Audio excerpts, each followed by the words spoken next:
Is it fine to get to a certain age of your life where you don't give a shit what happens with your kids? Welcome to Not Right Now, the podcast about parenting through all of this. How often, if at all, have your kids truly seen you lose your shit? I mean, it depends on what losing your shit looks like. I mean, Well, they what have does it seen mean to me, you? if you're asking whether they have seen me sweep, like angrily sweep something off a tabletop, they definitely have. If they've seen me throw something angrily, they definitely have. If they've seen me drive angrily, dramatic driving, which I'm not proud of, I definitely have. I mean, but I don't cry. I cry at really weird stuff and I never cry at the right things. And so they don't see me cry or anything like that too often. How about you? You guys seem very chill for people who have so many kids. I mean, again, I want to emphasize like marijuana and anxiety drugs go a long, long way towards helping that and not drinking, as we have discussed. Yeah. There's been plenty of that. I am definitely the one that's more likely to not necessarily raise my voice, but be a little more stern, though I have been correctly lectured at for almost 20 years now that often my voice sounds like I don't think it sounds, which is a little more stern than maybe I'm implying, or maybe I'm just an asshole more often than I think, which is also 99% positive. Yeah, I mean, Dana's definitely good cop about it, but like when she does, again, she never even loses it. But when she does, they're just like, we fucked up. She even told me the other day, she was actually kind of excited about this, that she had a moment where she said to all of them, can you guys all come sit down at the table real quick? And they were just like, holy fuck. Yeah. Either we're moving again or we really fucked this one up really Yeah. bad, which is Divorce. great. I would love to see that. Yeah, no, 100%. Divorce, but it's definitely their fault for sure. There's not going to Yeah. be any like, you didn't do this. It's because of you guys. You know what I did do the other day? I did a loud clap, like an angry clap, That's a because good one. James was, it's the ADHD thing. And like, we know for a fact, and there's nothing you can do to change it, that James is a dick when he gets off screens. Cause like his brain was in a happy place and now Hmm. he's in this Hmm. shitty place. And I think of you with your rule that you can be tired, but you don't have to be a dick. My kid, he doesn't hear that. He doesn't like want to listen to that rule. So anyway, you've been a real dick and it was about dinner, like I was like, he was acting like such an asshole because I made dinner and he had to eat it and he just couldn't get over it. And I was like, you lost screens for yesterday. That's over. Cause I was like, why would we let you have a thing that makes you talk to us like this? So, No, um, 100%. Yeah, I yeah, all the time. I'm like, you can have all the feelings. You should have all the feelings. And one of the hardest things to learn until you're fucking 45 is that often you have many feelings at once and they can all be true or not. And you can never figure it out, but you don't get to take it out on other people. Like no, sorry, motherfucker. be That's mad somewhere else. Like you're allowed to have a tantrum in private or go have but I know yeah, it's hard go to have like a met. wank. Go figure it out. That's what it's there for. It solves Yeah. Right virtually there. everything. So, anyways, you mentioned you will at times strategically use slang and your children will be mortified. Do you think they're actually, and we're talking about right now, not like in the past and in the future, Yeah. because it changes. Is it black or white, mortified or not mortified, or is it like a changing spectrum, like a percentage? Because mine, what I'll do is I'll be like, hey, what's your favorite song you're listening to right now? And it's, I don't know, Gracie Abrams or something. I just roll down the windows and start singing as loud as I can as we pull in the parking lot for activities. And they have a big smile on their face, but I can tell every day the percentage of actually mortified is going up. And so my Mm, job is to see how far I can push that. But yeah. do you have an idea of like where your boys are at this point? Well, James doesn't care because he's not cool and he doesn't listen to me anyway. But Paul, I mean, I think it's a bit. I think it's a bit. I was out with some witches last week, actually, and we were looking at the menu of this restaurant, and there's a chopped salad. And my friend, who has this great Chicago accent, she's, chopped is what they say now when you're like, when something's messed up or ugly. Like the kids say something's chopped. So I go home and I see my son and I go, Paul, you're looking kind of chopped right now. And he's like, oh, mom, like, Yeah.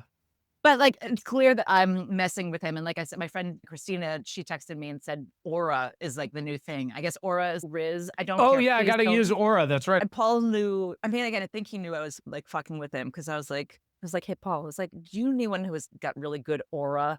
And he did literally Yeah, yeah, facepalm yeah. again, but again, I think he knows I'm not trying to actually, we're in our lanes, and who wants to be, if you're 46 and you wanna be cool like a 12-year-old boy, you should be locked up. Oh, There's something really 100%. suspicious about I that. think what I explained to my children though is it's funny, I was again, like fucking 6 feet tall when I was 11 with a beard and athletic and all that. And I'd get like the, most popular thing or whatever it was, but massively insecure. Like my face and back look like a fucking pepperoni pizza, but at the same time, I don't know when or how, but giving up, I guess, like I have zero shame of any kind anymore. And I think that's what I'm trying to express to him. I'm not trying to be cool.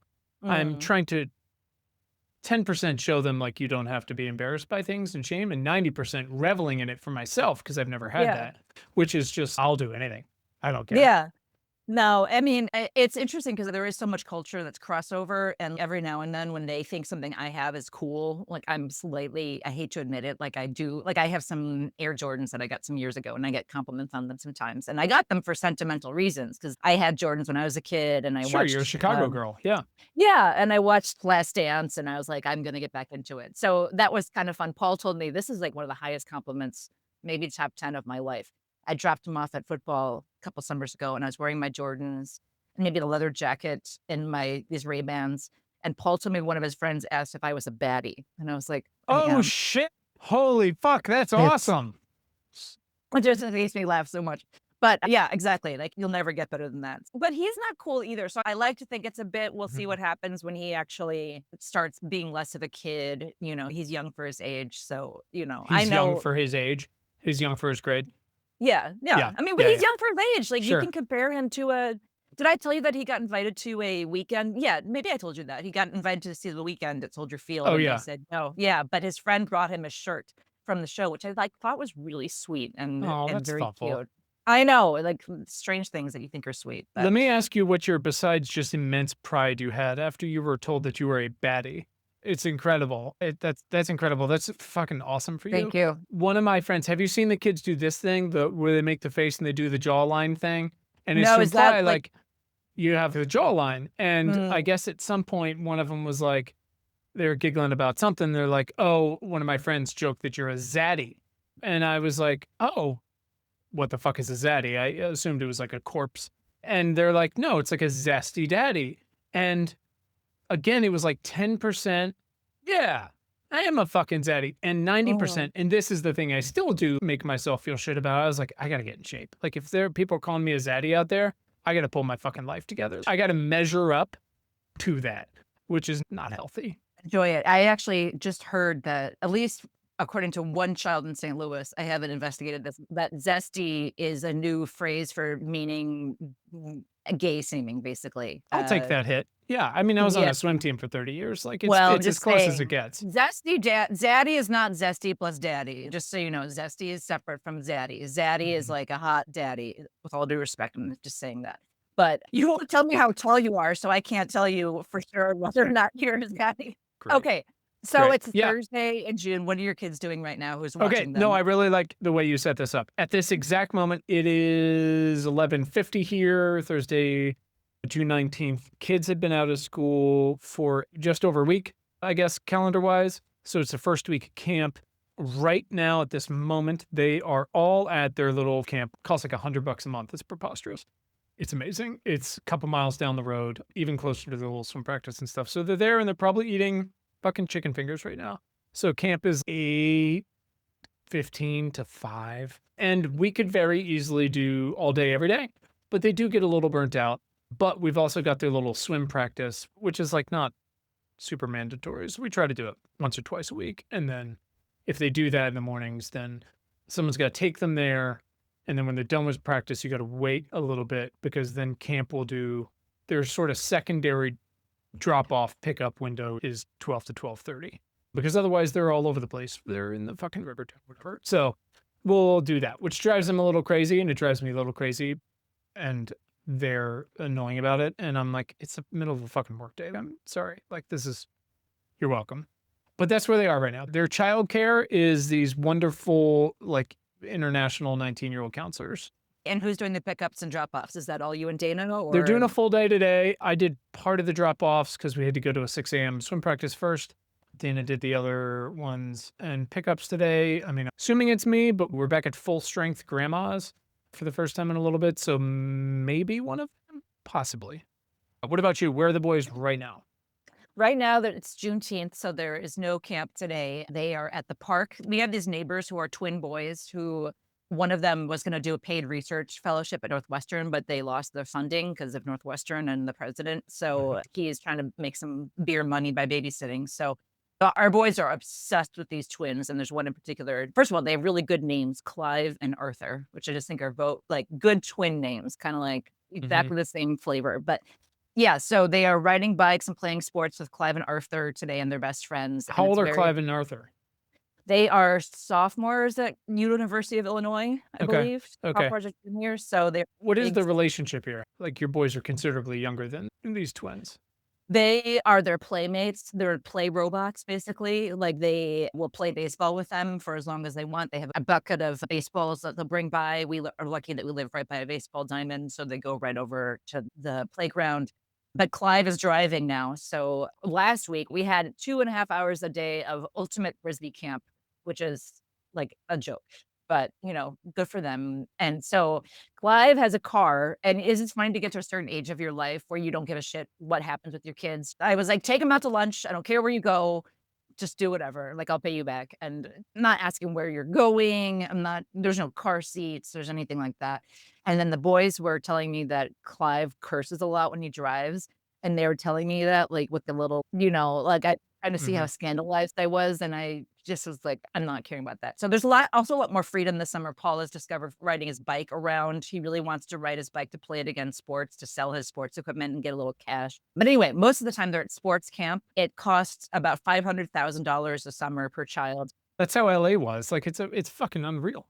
Yeah, they feed them lunch twice a week, and they take them swimming twice a week, and it's door to door, like, you drop off and they come and get the kid out of your car, and then they deposit them to your car, which I love, and yeah, and it's because it's Jewish, they end up getting this sort of little sprinkling of Jewish education that I think is great because 'cause they're Catholic, so they never hear anything like this, so Mhm. yeah, so anyway, we're sort of in between care and a little bit more freedom, but, we're offloading this. So, yeah, they're fine. I don't believe in that freedom summer shit. I don't know if you keep reading takes about that. Let's let our kid play and be wild and free. Like, I don't think that's really a thing that happens anymore. That's sort of like 1950s Christmas where you're like, I think you are mistakenly remembering something like that was maybe a Mm. week of your life and your childhood, and you're conflating it with the whole summer and applying it to 2025 kids. So you don't believe it's real, or you don't believe in doing it yourself?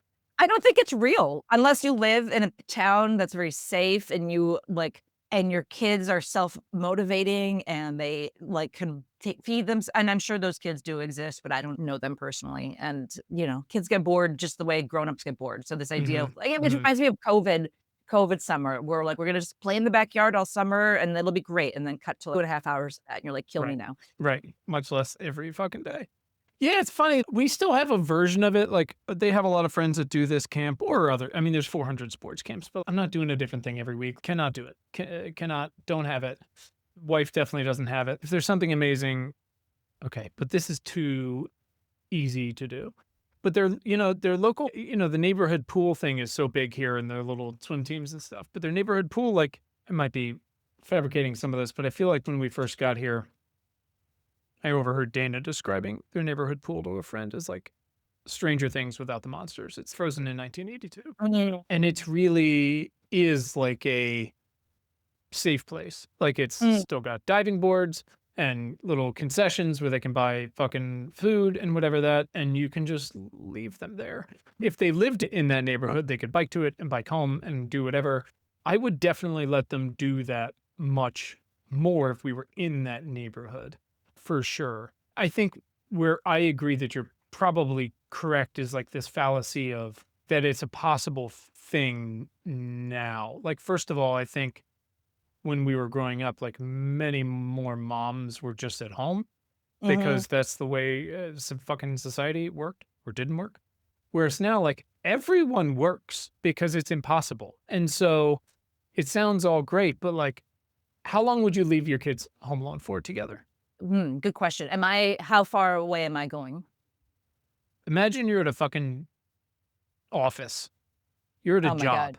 Okay, if it was, like, hardcore, I guess I could leave my kids home for 5 or 6, 7 hours maybe now, but I wouldn't expect them to be doing anything productive. Like they'd so maybe, I guess. I mean, we're talking like balls to the wall, hardcore, but I wouldn't drive to Valparaiso, which is 90 minutes away, Mhm. leave them alone like that. What are the odds they do something dumb? Not catastrophic, but like on any given 5-hour stretch where they're left to again like bike around the neighborhood, go to the field, hang out at the house. Like, what are the odds they just do something dumb that you're gonna have to deal with when you get back? That's gonna make you go, guess I can't fucking do this.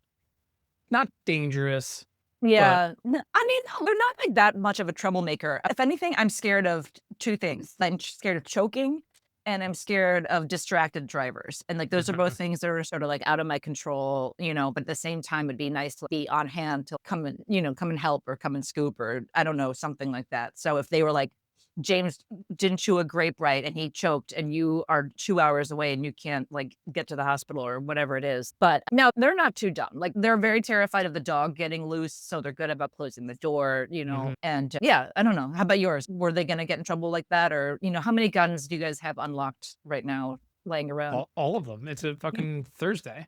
We've got a small pool. That's always a question mark for sure because they're You guys are so lucky. Your kids are relatively so dumb. have such a fun time.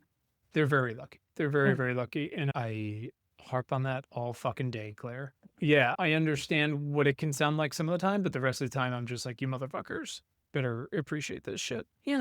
We've got, like, a balcony that I'm sure at some point Henry has considered taking a fucking dive off of, Oh yeah. because there's a couch below, and of course he's gonna make it. In fact, he knocked a blade off the fan last week. He was like, "I dropped a stuffed animal and it knocked the blade off." I was like, "The blade's 20 feet away. You didn't drop anything. You threw it." And he goes, "That's not true." I said, "Well, that's fucking math." So it's go A to C on that. It's his body. Choking for sure. Did you guys ever do cameras in the house at all when they were little? No. No, we When we did had 3 only. under 3, we definitely had a little one in each. I mean, we had 3 cribs going on at once. It was a bit much. We had a few here and there.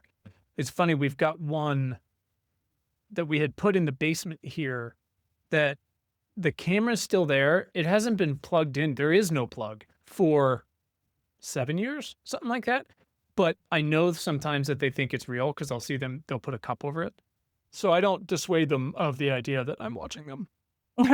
I used to kinda take pride in not using the baby monitor too much because I had a friend whose baby would sort of, like, boss her around via the baby monitor. Oh, Like, he yeah. would be like, "Mom, my blanket fell off," and she'd run upstairs, and I'm like, "I'm no sucker." Like, I'll just let them scream if they need me. I don't know. I think it would always be something like some of the dumbest things they do is pile a bunch of pillows. And this is more like when their friends are around, like pile a bunch of couch cushions at the bottom of the stairs and then throw themselves down there.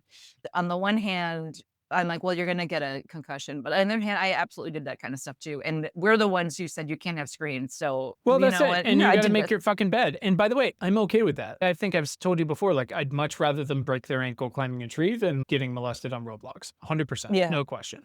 Yep, I'm fine with that, like you said, we did all that dumb shit, great, like, my friend's basement was like a graffiti nightmare, we destroyed it, Mm. and we put holes in the wall, and I'm sure their parents hated it, but also, we weren't bothering them, so Yeah. that's a fucking win. So now let's go back to the beginning. Did you have any help? What kind of help was it? When did it start? When did it end? And what were your sort of hiring concerns for the first kid versus the second? Because the third one, Mm. as you intuited earlier, like we have no concerns. Dana hired a babysitter from a restaurant the other night before we did finished eating our dinner. I Don't know her just name, don't know her last name, don't know anything about her. You're in charge. I was just talking to someone who was, like, texting with some sitter, like, she was, like, several states away trying to get some sitter city lined up. She's like, "I don't know who the fuck this is, but hopefully" Don't like, give a fuck. Don't give a fuck.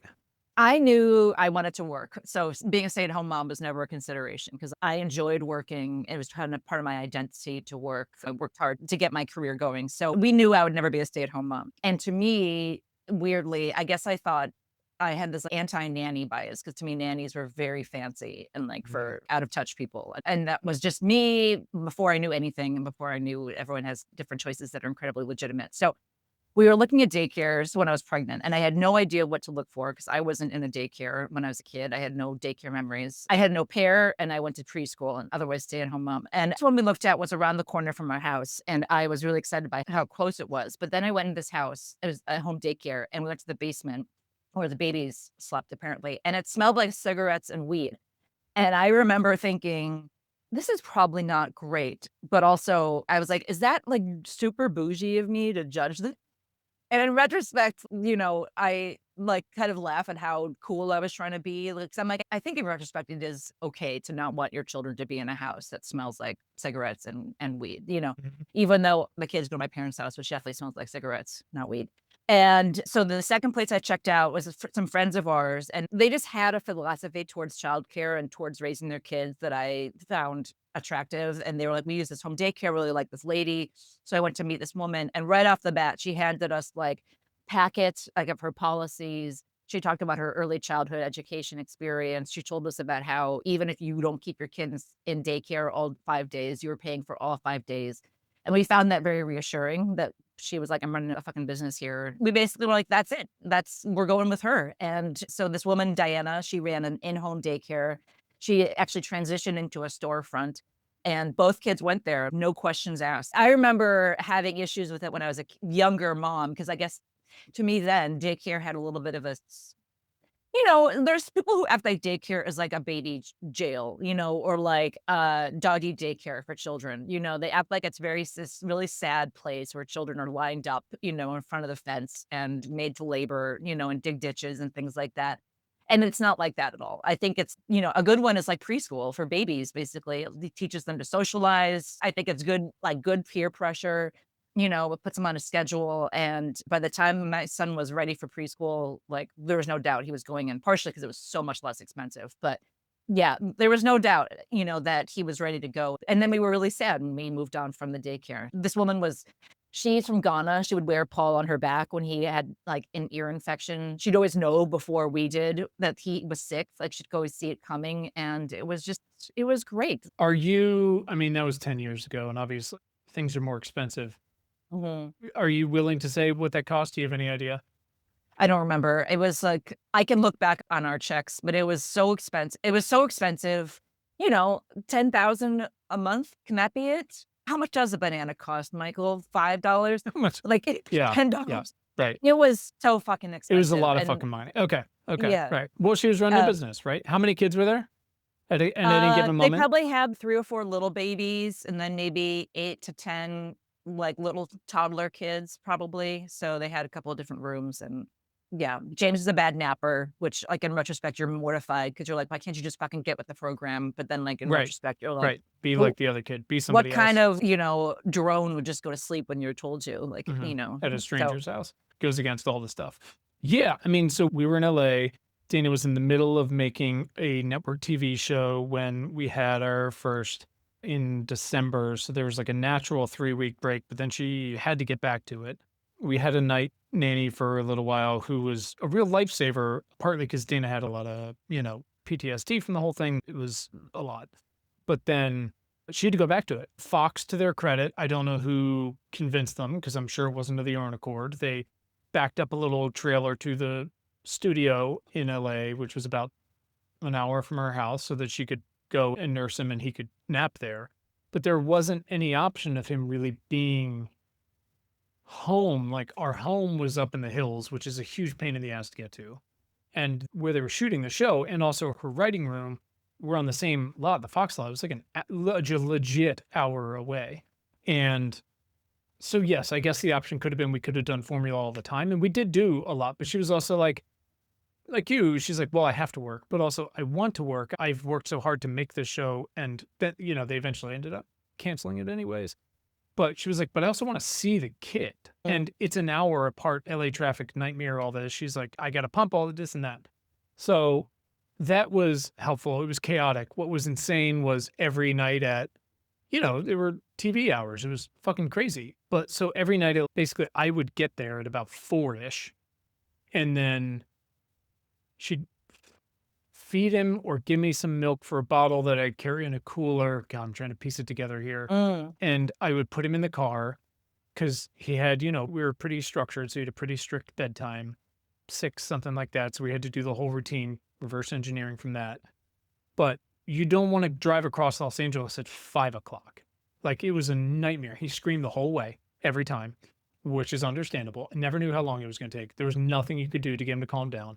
I also knew if I started giving him his bottle in the car or let him sleep, going to be a nightmare otherwise because Mhm. babies are real if you give a mouse a cookie shit. They're both completely resilient, which you realize by number 3, which was like, they're fine, Yeah. but also real addicted to habit and structure. Pros and cons there. More pros, but definitely some cons. You got to watch your steps. So that was pretty fucking gnarly. But we were very lucky to have help then. And then when he was 3 months old and we were trying for our second one through IVF, not nearly as much of a clusterfuck as the first one, but the second one. So we have I mean, each of my kids is 17 months apart. Your first was 3 months old when you were ready for when you were thinking about the second one? Well, basically, we had so many IVFs that didn't work and miscarriages up to him. And then Dana was, as they described it, and boy, nothing pissed her off more, a geriatric pregnancy. She was Yeah. whatever, 36 or some shit. That basically, like, he got to be a few months old, and our IVF person and our OBGYN were like, well, you guys want to have more kids. Like, science has basically said, like, you can't have them. And this one was shocking, like, that it actually happened. So if you want to have another one, no one's getting any younger. We still never found out, by the way, like why it never worked for us until these two. They Yeah. were like, you should start the whole thing because it's a process. And we did. And we were like, we would like this person to have a sibling. So I guess we'll try. So, anyways, they ended up 17 months apart total. So it was a lot.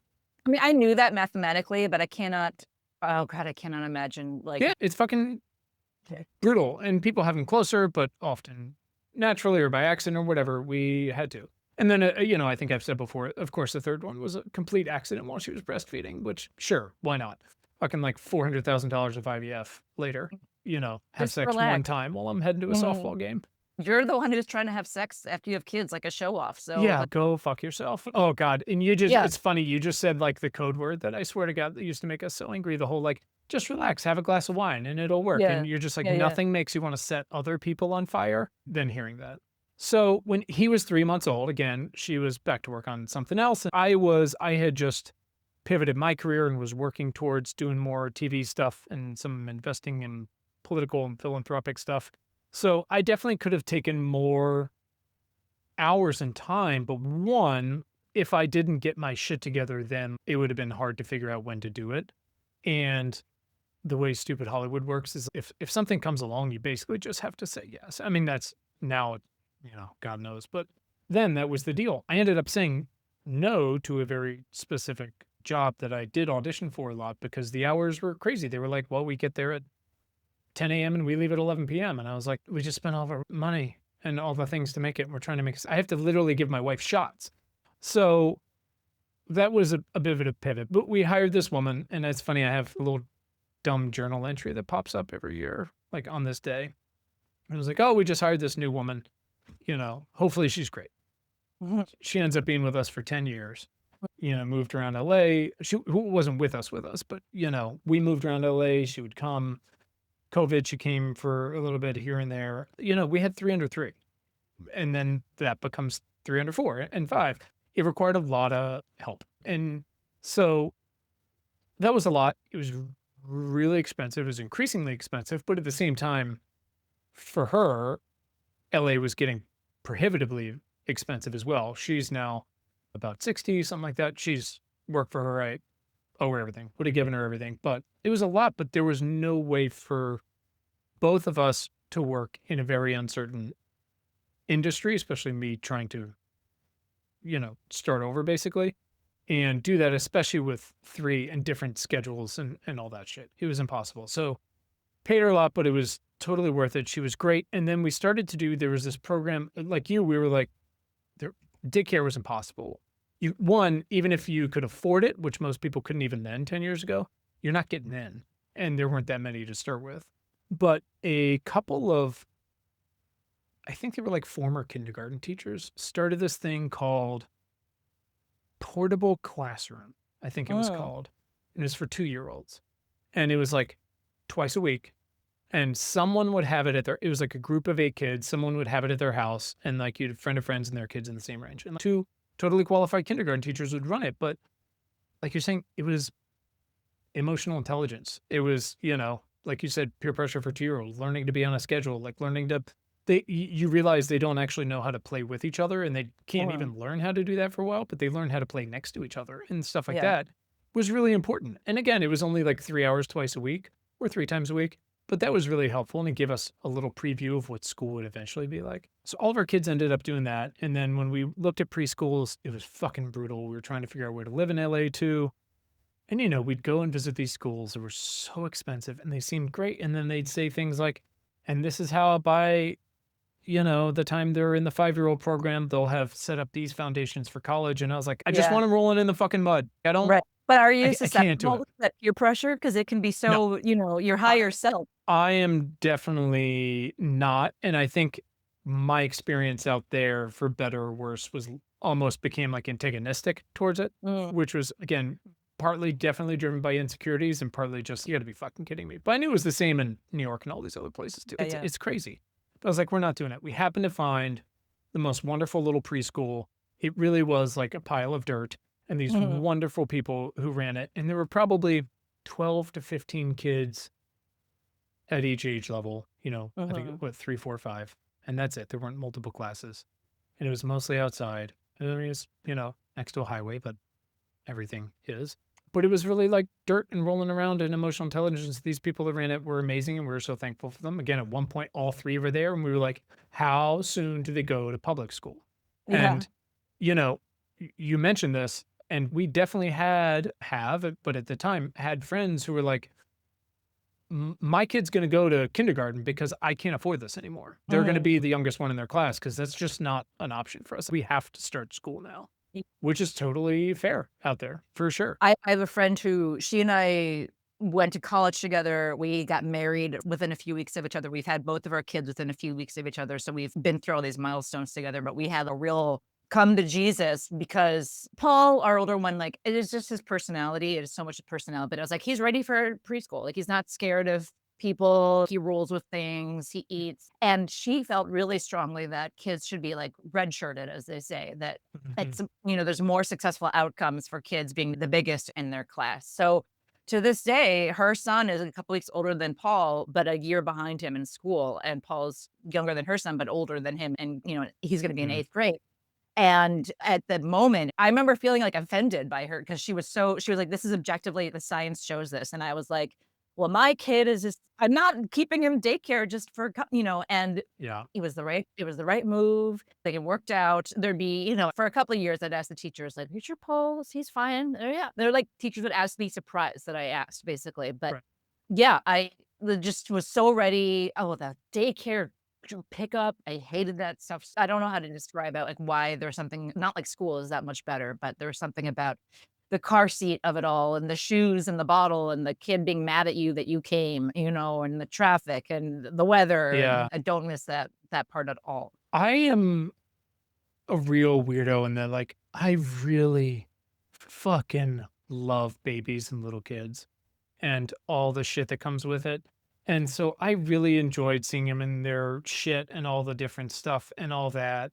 I liked it, but it was definitely a lot. I mean, to go Mhm. anywhere, literally to get them fucking home from daycare, you were like, don't shit yourself, don't shit yourself, don't shit yourself. I have this long till the bottle. Is there milk? Or, we did formula for a long time. Side note, do whatever the fuck works for your children. Jesus Christ. Don't breastfeed. Don't breastfeed. Don't do it. Like, Like, are there what? wonderful things about it? Sure. Are there wonderful things about formula? Sure. Fuck everybody else. The science is fuck everybody else and do what's easy and that you can afford to do because some people can't do any of it. And by the way, got extra breast milk? I've got an action step where you can fucking donate it. And have we ruined the formula production lines in the US? Yes, also that. And it's a whole fucking thing, but do whatever you can do. The point is, you've got so much stuff stacked up that you got to do and you got to do this and the timing of it. And is someone happy about this? And everyone's fucking tired that we really enjoyed it, but we were looking forward to getting out of it like anybody else. And then, we had help. I tried to do most of the driving again. Like I definitely probably could have taken more of a hit for sure. And I'm sure we had fights about that, but objectively, measurably, this nanny, I mean, her name is Pisha, or her nickname is Pisha, was 1 to 10,000 times better at it than I was.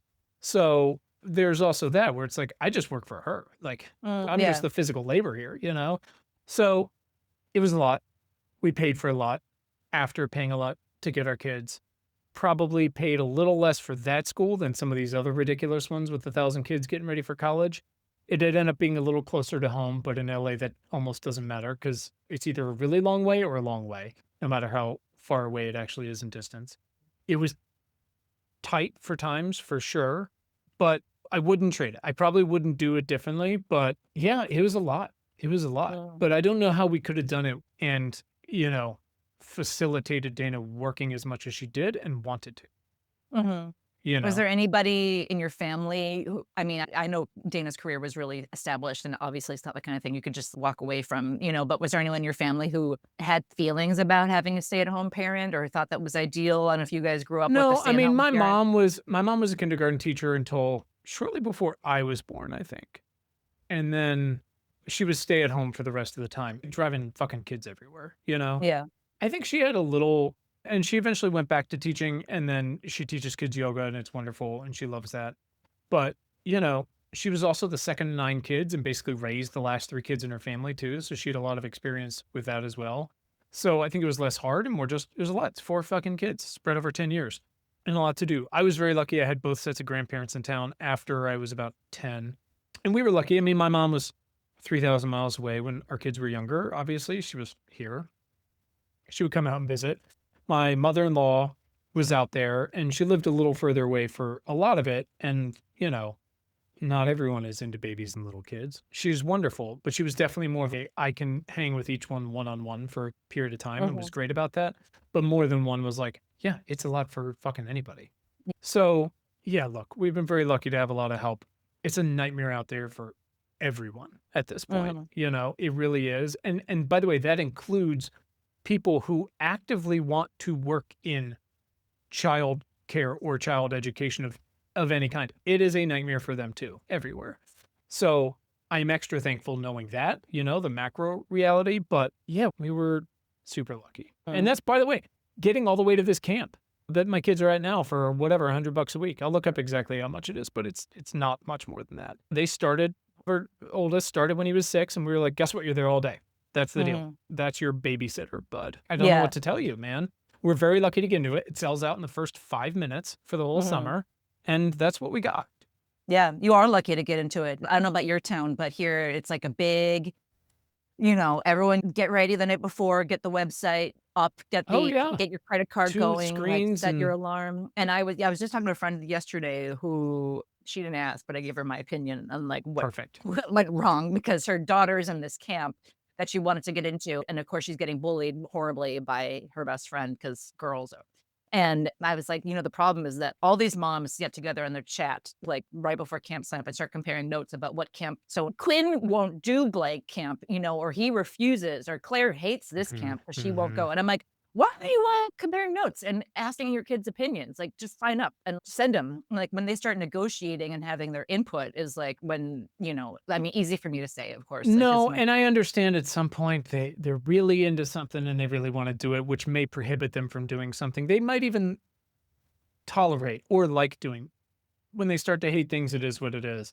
But I also had this discussion with a friend recently, and I was just like, "Well, I don't really give a shit what my kids' opinions are." Like, Mhm. at this point, I'm like, "We're both working, and you're lucky to have everything you have, and you're there with Yeah, friends." And again, most of the kids in town, like, couldn't get into this, even if it was yeah. $100 a week. And it's camp, You're fucking like, welcome. Like, you're yeah. outside making bracelets and archery and fuck off. Should meet other kids because that's at least like in our town, the high school is 3,000 kids. So sort of like the long game is that prior to high school, you meet kids from around town so that by the time you are airdropped into this town of a high school that you've met kids from all around, Right. and you deal with them so that you're not like a precious little glass figurine who like can't deal because like your one frenemy is not in your homeroom with you, but anyway, as always, I feel very thankful that my kids, again, they're just like pretty easygoing, and the sports thing is so nice for them, so convenient that they can just do that and be kind of basic and go along with it. During COVID, there were very few camps open, and my parents belonged to a golf club, and they went to this golf club camp that was just like we took them out because they decided not to do masks because the parents were not into masks. And this was like back when we were in COVID and super judgmental. But we also had a weird feeling anyway of this like fucking country club camp where I was like, camp is where you learn swear words that you never heard before, and like Mhm. where like I think I told you my son was riding his bike around a couple days ago and I haven't gotten all the information because he's too embarrassed to tell me, but a guy on a bike with a bottle of whiskey was accusing my son of like child sexual assault. And James is very terrified. Paul won't tell me about it because he's too embarrassed, I think. But anyway, but I'm like, that's summer. Like you should kind of have these like kind of safe, scary Yeah. moments. Like Yeah. where, we grew up a little bit, a tiny bit. No, that's it. That is again, and it's that line of it's so easy to be like, oh, they deserve all this freedom. It's like they do, but unfortunately, we've constructed a world that makes that very impossible. And so I'm sure you would actually pay for some sort of camp or childcare if you could get into it, if you could afford it, if you weren't already barely paying your rent and your food and all that shit, because Yeah. you all have to work. But also, again, like COVID, with every fucking meme, when your kid's just home and you have to work, and now more people working from home, it's a huge pain in the ass. And it almost Hmm. doesn't matter what age they are, unless you're willing to do here's 24/7 Roblox. It's hard. So we're very lucky to be able to do what we do. And we do try to give them more of that freedom. But same thing, like occasionally they'll be like, I mean, I would love like 1 week this summer where I don't do camp. I just kind of hang with my friends. I'm like, sounds great. Becomes my problem immediately. Yeah, exactly. Where the fuck are you going? Immediately. And what are you doing? And what are you Yeah. ingesting? And who are you exposing yourself or who's Yeah. exposing themselves to you? Right. Exactly. I It's a two-way street. Yeah. I think all the time there's a lot of sliding doors moments in my life, and one I think about constantly is what my life would be like if we had like a on-call nanny, babysitter, au pair type who did most of the driving around, for instance. And I always go back to kind of reassuring myself that maybe the ass ache of overseeing another person would not equate whatever freedom would come from not doing this other kid stuff. But I think all the time about that. And I have a little it's hard not to have a chip on my shoulder, I think, about that decision where I'm like, if someone does have a nanny or a sitter or an au pair, I'm like, must be nice to not have to raise your kids and drive Fully. around. Oh, And I'm yeah. like, I Fully. want it so bad. I wish I Yeah, had it. yeah, yeah, yeah, must be nice, give it to me. No, I mean, Exactly. 100%, and we tried to be as acutely aware of how lucky we were to have that. Again, like, it's so easy to say, and this is, again, one of the annoying things you explain to your kids, but it's so important when we're like, "Guys," and they worship Pisha as far as they know, Mm, like, she's family. Your mom and dad both work full time, which means we can pay however uneven it is to have this, but also if we didn't have her, we couldn't do that. And they're like, well, fucking Tommy and Sarah's parents both work. And I'm like, yeah, they work just as hard, if not harder. They don't get paid as much as mom and dad, so they can't do it. And so Sarah, their mom or their dad, is either laid off or gonna have to quit because now you're doing the thing of, do I pay for childcare and I have to work to pay for it? Or do I not work and I'm home and I'm not paying for it, but now I'm not working and I'm home? And there can be wonderful things about that. And there can be really hard things about that. We remove so much agency and choice from people choosing what to do that works best, which can change on like a daily, weekly, monthly, yearly basis for their family situation, you know? mhm. And it's really too bad because I think it just could make it easier on everyone. Like going back to like, when was the last time you blew up at your kid? If you just had something reliable that wasn't a nightmare, that didn't cost as much as college, boy, that would probably make you blow up less. Not you. I mean, you're a monster, but you know what I mean. Did you do childcare when you were for job ever? Were you a counselor, babysitter, anything like that? I feel like I babysitted twice and never got invited Mhm. back for whatever reason, probably because I like had a girlfriend over or something. But my version of that was again, like I've always loved little kids because my mom's family's so big. I'm the second oldest of 31 cousins, Mm. and the majority of those grew up in our town. And I just spent a lot of time with them, and I really loved coaching swim lessons for little kids and stuff like that. So I just really always loved it. So I guess that was my version of it. I don't know. I really enjoyed it. I like being like a jester for them. Am I harder on my kids than I was those kids? Of Sure. course. Yeah. Of course. But yeah, that was mine. What about you? Were you babysitters club or what? I mean, I babysat some, but I wasn't super into it. I liked, if anything, going through the kitchens after the kids went to bed and seeing if, Oh yeah. like, there were any good food The to good eat and snacks. how much I could eat without people noticing, going through the record collections. But I remember It's just kind of funny because Paul, our older one, he's a CIT, a counselor in training at camp this year, which is basically us paying for him to be a counselor. But I remember being a counselor at my own summer, my sleepaway camp, which the boys are going to go to. I mean, they've been there before, but they're going to. And I asked for older kids because I thought that'd be easier than like homesick little bedwetters, and I learned a couple things. I learned nobody I'm sorry, I feel like I sometimes, like, sound like I'm really down with girls, and I'm not. I think girls actually carry the weight of the world on their shoulders, and they are so complicated. But I learned that, like, middle school girls are fucking complicated, not easy, like, fighting each other, So hard. not loving on me, like, not interested in me whatsoever, and I realized I was like, "I actually don't wanna be in charge of these kids. I wanna be an adult with full autonomy at this camp without being in charge of anybody." And so I should have known then that was like a glimpse at motherhood, Just basically. not quite the description of a camp counselor. You're like, "How do I do this, but without any of the kids involved?" Yeah, how They're do I like, "You're send everyone fired." home? The answer is, "You're fucking Exactly. fired." Right. That was when I knew that I was not, like, necessarily, and now, of course, same as you, I love babies. I love especially little boys because 'cause they're so cute and, like, I don't but they're not mine. That's why they're so cute. Mhm, Like, they're, mhm. ephemeral, so no, Yeah. childcare was not my thing. And I think if anything now, if I'm good with kids, it's because I don't care if they like me or if they're interested in me, and kids like that. Like, kids hate Mhm. grown-ups who, like, are thirsty for their approval. Like, they can smell it a mile away. No, they'll take advantage of that in a heartbeat. So, side quest, it's really Mhm. interesting you brought up the middle school girl thing because, again, like, I try to have so much empathy for it, which is impossible to do when I was that age.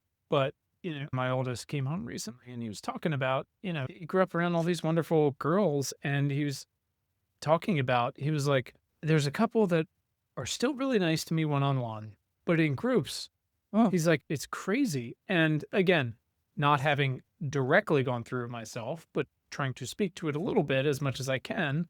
And knowing who these girls are, I was like, it's not about you. It's so gnarly for them right now. And as I was talking to Dana about it, and she was like, yeah, I mean, you come to school every day.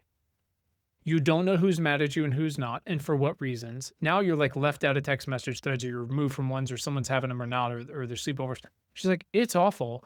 And everything is performative all the time. And again, this is not a criticism. This is just like a fact of how it's going. There's a really mhm, good, I think I've mentioned to you this before, this little thing I've pop up on my watch. It says, your kid's having a hard time, not giving you a hard time. And mhm. a version of that is, now that we're entering adolescence, is like, you think the mood swings are rough for you. For them, it's a fucking nightmare. Everything is existential all the time. And I do remember that. And I just basically tried to tell him that. It's just like, dude, if it's still good one on one, great. If you want to say a little something to one of them in a kind way, Mm. sure. But understand that it is Vietnam in there, like at all times. It's Well, first, crazy. that is so dear to me that he was even noticing that and talking about that. Like, I already am like, "What a sweetie," and that he has girlfriends. Like, Paul is just in a black box right now and won't talk about girls, like, aside from saying which ones get in trouble a lot at school, but he won't talk Mhm. about, like, friends. He will I was talking about, like, girl drama, and he was like, "That's weird because girls act so nice to each other's faces at school, and, like, they're all friends." And I was like, "That is part of the hell, is that you have to be like, Mhm. it's one thing to be an adult or be older and be like, take some people, leave some people, but especially at a small Catholic school where you've, like, known these kids your whole life, like, it is social jail in some ways." So, it's just interesting. I mean, I love how innocent they are because they just don't get it. I was looking at we were talking about crop tops, and I was saying how I would have never worn a crop top in my entire life when I was a girl, and they're like, "Why?" And I was like, "Well, I was raised in the '90s where you were told that your body was disgusting," and I never had God, to have a flat stomach, like, nothing your problems would all be solved. Like, you could be on 90210, you could shop at Contempo Casuals, like, you could do anything you wanted. Never had that currency. And so I look at girls now who kind of wear whatever they wanna wear, whatever they look like, which I think is great, but I'm like, "God," I don't know if my brain would if I would have that mentality. Anyway, the boys were like, they just couldn't believe that you would ever feel that way, like, never anything like that, and I was like, "God bless you. Like, what a nice way to live your life. I'm really happy for you, honestly. You guys have no Oh, idea." yeah. We joke and we talk about, this is a parenting for older millennials, young Gen X people, and how great those times were and all this. But so, not fucking great. I mean, Dana always talks about like how many of her friends, like their moms would make them feel terrible about their bodies and their dads would make the comment like it was awful. It's crazy. I mean, the only thing that makes me I think I'm all the time about how I would live my life if I were this age, like when you can get a shot to lose weight, if you want to, like, which is not that's not a judgment call, it's just a fact. Like you didn't have that choice back then. And like it's just a different world. And I don't know if shame, you know what? I don't want to know. I'm sure it's much worse because there was no internet back then. And so it was all, at least you got to go home and feel bad in your own privacy without Right. going online. Again, right. Put on some Nirvana or yeah, definitely pros and cons. We were out to dinner the other night. I was wearing like a t-shirt from my kids' swim team, and the waitress said, "Oh, can I ask, do they swim?" And we said, "Yeah." And she goes, "Oh, I swim for William and Mary." And within 4 seconds, I'm not kidding, Dana had her digits and had hired her. No questions about it. Like anti-vax, there was nothing. And you kind of assume you'll figure it out, but like, not how low would you go right now, but do you have a make or break in that sort of situation? Like, how low's your bar? In terms of like their belief systems No, just or, like, oh, how what would random. they have to do in the first minute and a half to make you not ask them to watch your children tomorrow at an unspecified time at your house without you? What is like a make or break at this point? God, that is such a great question. I haven't even thought about that. I haven't found anyone. I'm going to give you an anecdote that is not the same as you because we will take anything basically. Like I told you, we've come home to the kids not being in bed. Like Oh we've yeah, come yeah, yeah, home yeah, to, yeah. Oh, that's cleaning. fucking yeah. There was one woman who, for some reason, I think we were trying to be cool, sitting clients. And P.S. You're not. But we told her she could help herself to anything in the fridge, anything when we were gone. And we came home and she was sitting on the couch drinking a Budweiser, like watching TV, and was like, "Hey guys." And she kind of was treating us like her roommates. Like she didn't get up off the couch. She just sat there finishing her beer. And that's fine. But I was like, "We're not hanging out now. Your job is done. You could take the Yeah, beer, leave the beer. I don't care." And that was one sitter we never hired again. I think it was really more about her hanging out and not leaving immediately when it was time to take off the Spanx, smoke a bowl, make your coffee, go to bed. So yeah, so hanging out, I think would be honestly a big one. I imagine that's someone who was super online. I think someone who could not stop themselves from making TikToks maybe or mhm. showing your kids shit online. That would probably be, but I don't know how you discover that early on, my kids don't, you go with anyone, go with that No, random guy, no, no, no. If the van's offering candy, go get them. Like, yeah. yeah, best No, wishes. it's like a responsible town with a lot of like lifeguards and, Mhm. kids who want to go, be on the National Honor Roll. I don't know. We'll see. I guess we can always, we're also always joking about our kids getting molested at Mount Trashmore. What are your deal breakers? Unless somebody was like, "Hey, how are you? Can I take your order? I'm an anti-vaxxer." Other than that, you know? But even an anti-vaxxer, Ah, you're not asking them to go get your kid a vaccine. You're no, not I'm being not, like, and you're one. honestly, I mean, I guess, like, the macro of our family, if it was different, if, like, we actually went out and did shit, like, you're much more social than we are. I mean, it's all relative, but you're definitely more social than we are, so there's less of a need all the time, but, yeah, unless I don't know, if they use a slur in the first couple minutes, maybe. Yeah. But, like, cursing, don't give a shit. Like, all these different things. Again, if I see immediately they're on the phone, it's like, "All right, we'll do it for tonight because we already made this reservation or whatever, Yeah. but you're not coming back." It really changes. Again, like, they're idiots. I wouldn't leave them home alone that long, though they're fine now. We got our landline, so I'll get a call from the landline. People go, "Where the fuck are you guys?" And I'll be like, "Go over to Mhm. grandma's. I bought Yeah. your grandma a house down the street. Go, they can go Did there." wanna I did wanna know, like, at your current state, because I would complain about babysitting, and a friend of mine would be like, "Why did you move to your town if your parents aren't sitting all the time?" And I was like, "Well, first of all, even at the best of times, my parents are not drop everything and come help. Like, they will come help, but they set their boundaries, and they're not just, like, free babysitting, take advantage all the time. Like, they have their schedule, and they have their wants.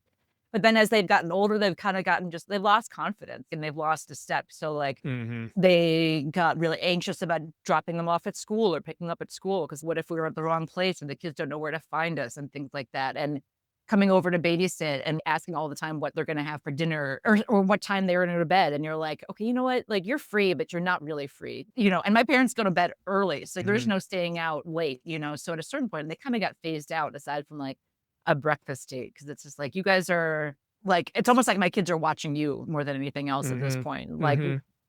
Yeah, I don't know. We usually send them to grandparents' houses most often. I think that's honestly how we settle most of our sitter stuff now is beat it. You guys go somewhere else or to a mhm. friend's or whatever. And their friends are always game for that kind of stuff, which is we're really lucky for it. And we'll always take somebody else's kids all the time. I'm always like, give me your kids. That's easy. Well, the parenting rule that no one ever tells you, but is the most important parenting rule is it's always easier to have your kids' friends over because then they Yeah. will ask fewer questions of you. It's yeah. So I'll do that all the time. I mean, Charlotte has a friend over. I could be a dead body in the middle of the kitchen. They wouldn't talk to me for Yeah. 24 hours. You know, it'd be funny. It'd be funny to hear you. Has anyone ever, a friend of yours who you've known, heard you talk in your parenting voice and clocked you on it? Heard you talk in your dad voice? All the time. I mean, again, like my best friends in life are the people who I grew up with. My best friend on the planet, his dad delivered me. Yes, they all they do is hear that, and they're just like, yeah, oh, here fucking comes this guy. And I'm like, Yeah. oh god, It's need so more marijuana. unattractive to yourself. If it's up in a mirror or like your Zoom opens up without your face getting ready and you're like, I don't like hearing that Mm, version of myself. yeah, I 'Cause don't want to I see know it. I don't want to hear it I'm talking in this like barking tone, this like nagging, where I know I don't sound nice. Like I'm not like a sweet. all the time. We're all so close. We'll immediately fuck with each other. Just a whole bunch of father of the year killing it again, and everyone's like, ah, God, I hate my life. I remember one sitter who lost me because he's a neighbor boy and he's like a kid you grew up with sort of, and you treat them like your own child and to a certain extent. And we had to cancel a sit. I don't remember what. I wasn't feeling well or a kid wasn't feeling well. I forgot what it was, but it was like 2 days notice. I don't think it was that crazy notice. And this kid, and I don't think I told his mom because I was like, she will fucking She's destroy gonna him find out now. if Let's she fucking finds do it. she's probably not listening, but he told me that he was disappointed in me because we canceled the sit because he could have done something else with the time. And I kept it to myself because this kid has certain other things going in his background and in his life, and I know he just operate. I didn't say a word, but I was like, "It's fucking sorry. I'm not sorry. You don't. You're How do you even? whatever. You're a baby. What the fuck are you talking about? Where are you going?" And then the second time he sat, he was late. I was like, "You're done. You're fucking dead." We obviously don't respect each other. And Yeah. we are, but yeah, that was a deal breaker to tell me that you're disappointed in me that, Actually, one of the things my friends and I always do, because again, like our parents knew each other and this kind of stuff is like comparing how we parent versus our parents. And maybe your family life was different, but we were always like, could you imagine like saying to your friend's parent, I'm disappointed in you because you didn't do this? They'd have been like, get fucked. I couldn't even call parents by their first names because, there's like a couple of those Oh, I cool still parents. don't. I still No, don't. Hello, Mr. no. Nestor. All Yeah, the Mrs. time. Brown's Yeah. mom died. Yeah. Yeah, 100%. And to this day, I have kids call me Miss Claire, which doesn't make any sense because we're not from the South. But I'm like, just feels, you're not my friend. I have wiped Mhm. your ass. So you have to put something in front of my name. I don't care what it is, but it's got to be something like a little distance, which is not cool. Again, not a cool person. Yeah. It's not. I've had to have the same talk. I've definitely had to say to my kids sometimes, just so you know, and I try to do it off to the side a little bit. I'm like, they're not your friends. I know you, Mhm, and there's an instant of shock where I'm like, no, no, no, they love you mhm. unconditionally, almost, probably more than I do often, but they're not your friends. They're my No. friends. So just skate on slightly better ice, you know? Yeah. Yeah. The boys are obsessed with Steve's friend Sandeep because he's a little bit younger and he does kind of more cool. He plays more video games and he like rides a Hmm. one wheel, and so they just think he's the coolest guy Oh, ever. And I was yeah, like, if that he was fucking guy. your dad, you would hate him. Like he would. That's why he's cool. Is because he's not You'd your be dad. horrified by him. And Yeah. Sandeep's probably got all kinds of dark shit going on. He's fine. He's good. He's just like Steve, where he's like a nice guy who got settled with two boys and finds himself like raging a lot more than I think he ever thought he would. I think both guys think if I had a daughter, it'd be so nice and it'd be so sweet. And like instead, I'm sorry, that's just what we say like in our land over here, where it's everyone's walking around in wet socks outside. Why do boys love nothing more than wearing socks And outside then when I'll immediately say to them, I'll do a Claire drive by parenting. I'm like, Mhm. Legionnaire's disease. The fuck World War I came down to wet socks, and they're like, Stretch can foot? you fucking go away for five? It's like 5 minutes. All right, one more question. Does Dana have, this is more of a question for her, but I Hmm. think about this a lot too. Does she have a lot of friends who are stay-at-home moms who quit working or who never worked? No, No, her friends are either moms or they didn't have kids. Okay. And that's because they're working or they didn't find the right person or whatever it is. LA was weird in that way, you know? Yeah. But no. I think about that a lot, and I have some friends who don't work anymore or who chose to, and it's just interesting because, like, I shuffle it around in my head a lot where it's I don't know, it's a kind of a feminism thing, maybe, maybe not, it's great to have the choice, or, Oh, sure, totally. It can swing feminine. obviously. It can go both ways. And she's definitely got friends like that too. Or like, I do what the fuck I want. And Yeah. we've got wonderful feminist friends here who are wonderful professionals at a variety of things to do, a lot of medical stuff, who are also kind of like, it's not just that I want to hang out with my kids more. It's like I'm pretty burnt out on my work right now for a Yeah. little bit. Maybe I would like to go to the fucking strawberry festival more often, Yeah. And it doesn't have to be permanent, which I fully fucking get that too, man. And I think about that again, I'm like, it's almost like if I had a completely different personality, and I'm like, I wish I was someone who wanted to be home with my kids and do that stuff. It's not that I want to. I want to, And I am sad. I just looked at my to-do list and I was like, shit, I do have some stuff to do today. I was kind of thinking about doing the pool and just like hanging out, but at the same time, if I had nothing to do and it was only the kids, I'd probably be super mad. I would be unhappy no matter what. I think we could just agree on that I would find the bad side and be mad about whatever choice I made because I made them. Perfect. Because it's what got me here. So we say to each other every day. One of us walk down the hall, we go get a coffee. How you doing? Just regretting all my choices. Head to notrightnow.show for more, or send us feedback, questions, horror stories, doxing, whatever it is, at questions@notrightnow.show.